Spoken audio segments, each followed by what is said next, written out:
Hey guys, Professor Bill, Comic Book University, and Predator Kills the Marvel Universe, issue number 2. This is after a nice fresh nap. This is the last video that I'm making for last week.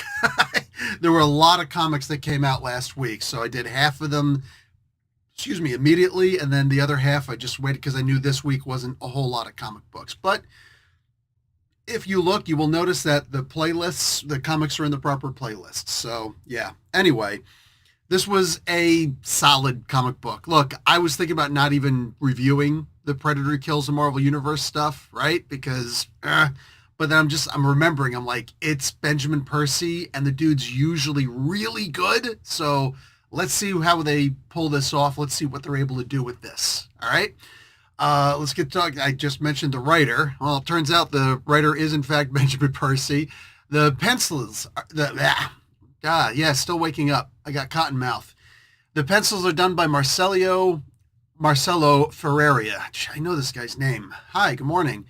And Daniel Picciotto. Yeah, the Jay Lyson and Daniel Picciotto do the inks, and Frank D'Armata on colors. Don't see a lot of Frank D'Armata anymore, you know? Guys, awesome. VC's Clayton Cowles doing the letters. Clayton Cowles is somebody I'd actually like to meet, because this guy's been pulling this off for a long time, the letters, and I'd love to, turn his ear on what the process is and how it's changed over the years that he's been doing this. Anyway, Linnell Francis Yu and Matt Mila do the cover, and there are a couple of variant covers out there. By a couple, I mean a lot. So this was pretty damn solid, Craven shows up towards the end because they're not going to tell us what is going on with the Hulk until next issue, but something's happening with the Hulk. There is also a two-front mission because, look, Craven the Hunter is leading them, and it's not so much that Craven is, leading them like, hey, I'm in charge, and I'm sure at the end of this they're probably going to wind up killing him, which would actually, no, hopefully they don't. Hopefully they don't, because Craven's freaking awesome, and he's doing an incredible job. He did such an incredible job during the Predator versus Spider-Man stuff. But I will say he should be banished from Earth after this in this particular universe. So multiple front, they're going after X-Men and Avengers specifically in this. But they have a pecking list of the people who they have to go after. And secondary in that is Hulk, but primary is Magneto. Now, one of the big problems that I have with these Kills the Marvel Universe comics that they do is that it's not that there's no thought put into it. It's that they put a little bit of thought into it. They do this thing. It's a half-explained concept, and it's just ushered in so quickly because they've got to get everything in within 4 to 5 issues. And I'm going to argue that no, there are better ways to do this. Namely, make this into an actual series. What would be so bad about making one of these into an actual series? And I'm seriously putting Marvel to the test on that, right? Make it so that, hey, look, here's this, somebody's going to kill the Marvel Universe thing. Make it into an actual thing so the other characters aren't just NPCs. You're literally making Spider-Man and Captain America and Thor and Hulk and Magneto and Professor X, right? You're making all these characters into NPCs for the Predators. I don't see that as being nearly as fun as an actual series rather than one of these limited series that they usually do, right? I feel that would be a better choice.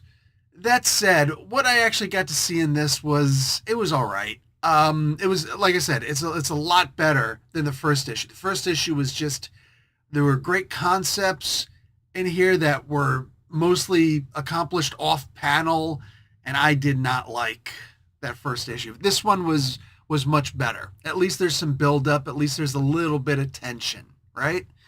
A lot of tropes, so extremely tropey, like seeing Professor X and Magneto playing chess.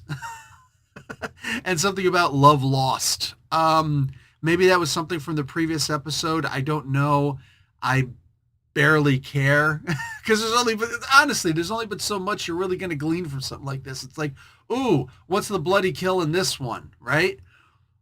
I will say that when all of a sudden something happened in the Danger Room, that was, again, the X-Men are just NPCs in this, but at least it at least it was something. At least it was something where I'm like, oh crap, we know, but they don't know. And mind you, that's one of the NPC qualities there, right? If you've got a main character, the reader can't know more than the main character, otherwise the main character's stupid. And the reader can't know less than the main character, otherwise the main character is a, what do they call it? The Susie Be-All, End-All thing, right? A Susie Badass, whatever they're called, right? Yeah, no. No, I'm not. So that's the reason why they're making the X-Men, like, let's be realistic. Scott Summers, Wolverine, like some of the people in there, they would notice that something's wrong, right? Storm would notice something's wrong. These guys, they would recognize, hey, Houston, we got a problem here, right? In the next issue, they're saying that there's going to be a united front to combat these guys, and Wolverine and Spider-Man are going to be leading that. That's cool because Wolverine and Spider-Man actually went after, they had their own individual experiences with the Predators. Black Panther did also. They're not promising Black Panther in the next issue. Anybody out there, any comic book university alumni who have read the Black Panther versus Predator thing, or Predator versus Black Panther thing, can somebody tell me what happened in that? I'm not going to go out and buy these comics. You know what I'm saying? If I would have read them while they were coming out, that would have been a different story. Yes, absolutely. But I'm not going to go and try and find these comic books right now.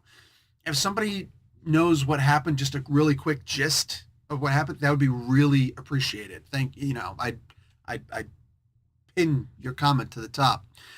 I also give you one of those little hearts because I actually really like the hearts. They're really fun. I'm not going to make fun of them. They are also promising a surprise appearance by a character in this. So, okay. So in issue number 3, a surprise character. Is it going to be Superman? I mean, any character they're going to bring up from the Marvel Universe, I don't know that I'm going to be surprised by it. So, maybe it's Starbrand? That would be cool. Could DB7 show up? Let's actually get the Marvel New Universe showing up, because that would be awesome, right? Anyway, the Squadron Supreme. They could have Hyperion show up. All right, anyway.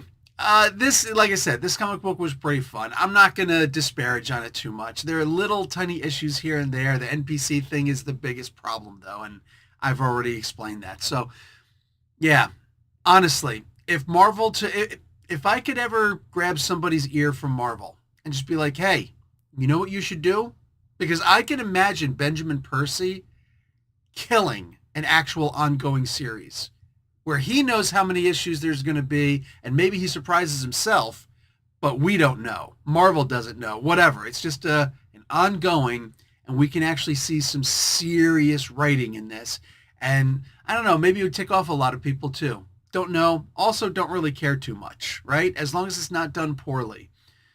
But an ongoing would be pretty sick. Anyway, guys, give the other characters a fighting chance, right? Don't just title drop every single, kill, right? It's like, I kill the Marvel Universe. I kill the Marvel Universe. I kill the Marvel Universe. Ah! No, I don't. We don't need Vince McMahon in this one. Anyway, guys, I'll talk to you later. Like the video, watch an ad. Professor Bill, Comic Book University. Class dismissed.